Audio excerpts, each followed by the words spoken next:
Alors, comme le Rav Mamouche, je vais l'appeler comme tout le monde l'appelle, m'a invité à dire quelques mots, je m'y résous avec plaisir en précisant deux choses. La première, c'est que, ainsi que j'ai dit en entrant, j'aime beaucoup ce bête avec Knesset. On y sent vraiment une atmosphère de Hirat Shamayim. On sent que les gens viennent ici pour prier et rien d'autre, et étudier la Torah, ce qui est toujours un privilège. Il y a un dicton hébreu qui dit Oreach shel rega roe kol pega. Un invité d'un instant voit tous les défauts. Moi j'ai cherché depuis celui-là, je n'ai pas trouvé de défauts. Donc c'est la preuve sans doute que vous êtes tous fervents dans votre avodat Hashem. Ceci étant, la deuxième chose que je voudrais préciser, c'est que je suis arrivé vraiment à quelques minutes de Paris et je suis venu pour un cours à la demande des dames parce que c'est grâce aux femmes d'Israël que la Géoula a eu lieu en Mitzrayim et on dit qu'à la fin des temps, c'est également grâce à elle que nous serons délivrés. Donc si vous voulez vous débarrasser de vos femmes ce soir, j'ai une adresse pour elles, c'est de venir à la synagogue de la rue Michelet, du boulevard Michelet, Etzraïm, boulevard Michelet, 20h30 je crois, 20h30, voilà. Voilà, alors juste un petit mot.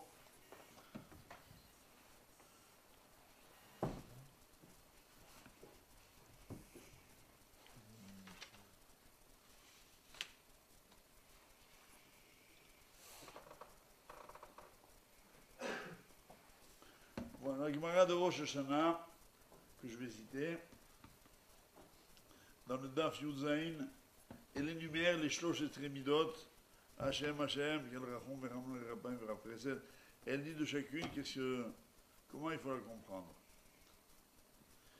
Et en énumérant donc ces midot, elle nous a donné un tout petit maasé que nous allons lire ensemble. Veover al Pesha. Elle dit à ce sujet, les minocéavon, nocéavon, dit le texte, Veover al Pesha. Qu'est-ce que ça veut dire nocéavon? Littéralement, il supporte la faute et il passe sur le pécha, c'est-à-dire la transgression faite dans un esprit de révolte, péchaïm. Et on dit que les mis on verra le pécha, les mis chez nocé avon.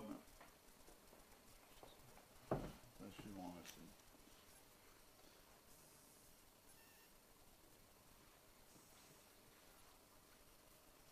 Elle raconte un maasé, Ravuna, Béré de Rav Yoshua, Khalash. Un Rav, donc, qui s'appelait Ravuna, fils de Rav Yoshua, est tombé malade. Al, Rav Papa, Rav Papa est rentré pour le saluer, Chazier, des Khalish Alma. Il a vu qu'il était très faible et qu'il allait mourir d'un instant à l'autre. Qu'il était musulman, de Khayyam Abba, et Amarle, Savidoulé, Zavrata, préparez-lui les vêtements mortuaires. Faites le nécessaire pour sa Gvoura, c'est imminent.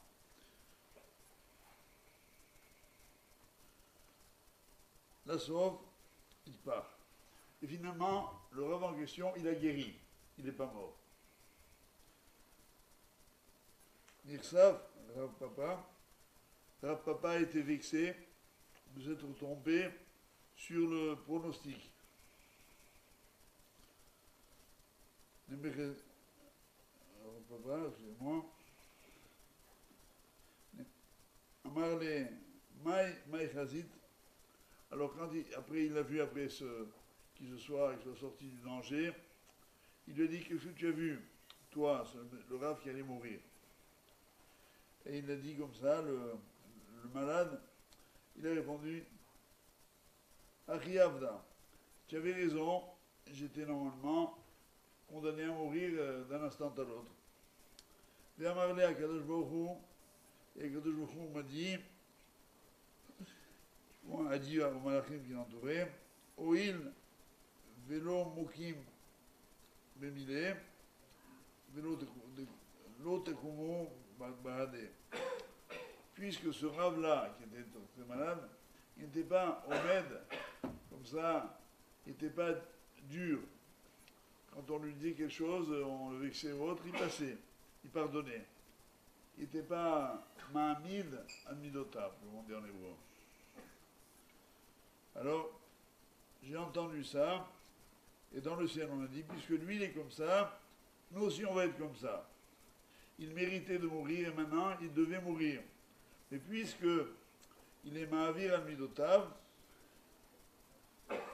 nous aussi on va faire la même chose, c'est les mains c'est avon, et on va le pécha, les minos c'est avon, les over le pécha. À qui Dieu pardonne la faute? À celui qui passe. Et de là, Rabotai, puisque je crois que le Rav nous a dit tout à l'heure que le petit Dvar Torah qu'il fait quotidiennement, avant ou après la Tfila, c'est un petit moussard, là on apprend un grand moussard, en peu de mots. C'est que dans la vie, très souvent, il y a des gens qui nous font du mal, il y a des gens qui nous vexent, il y a des gens qui ne nous parlent pas bien, il y a des gens pour lesquels on aurait des raisons de leur en vouloir. Celui qui ne se fâche pas, et non seulement cela, mais qui ne tient pas rigueur à celui qui s'est mal conduit avec lui, même dans le domaine des affaires, quelqu'un nous a volé de l'argent, quelqu'un nous a trompé sur la marchandise, quelqu'un nous a fait toutes sortes de vilaines choses. Si on pardonne, on est pardonné par Kadosh Baruch Hu. Alors, ici, donc, le Gemara nous dit, prenons l'habitude d'acquérir cette mida. C'est une mida extraordinaire de le mettre makpid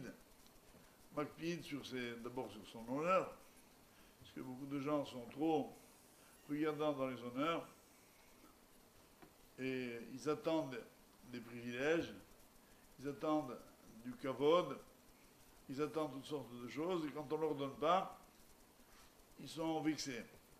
Ça, c'est un comportement qu'il faut bannir. Et au contraire, il faut estimer qu'on ne nous doit rien, et que tout est un cadeau. Que dès lors que tout est un cadeau, on dit toujours merci, on n'attend rien. Je me permets de vous rappeler que Emir Sachem, demain matin, le réveillant, même sur notre lit, sans même voir, pris le soin de se laver les mains, parce qu'il n'y a pas de nom de Hachem, on dit Modéani les fanéfans. Je te remercie Hachem de m'avoir rendu mon âme. Pourquoi? Il se peut que dans cette journée qui vient, on ait des galères, on a un rendez-vous chez les impôts, on a la visite de notre belle-mère, on a des galères en perspective. Et on dit merci Hachem. On dit merci de quoi? Pas merci parce qu'on est sûr qu'on va passer une bonne journée, merci parce qu'on est vivant. C'est-à-dire merci simplement de la vie. La vie est un très grand cadeau, il faut savoir le dire à Hachem et le remercier pour chaque instant.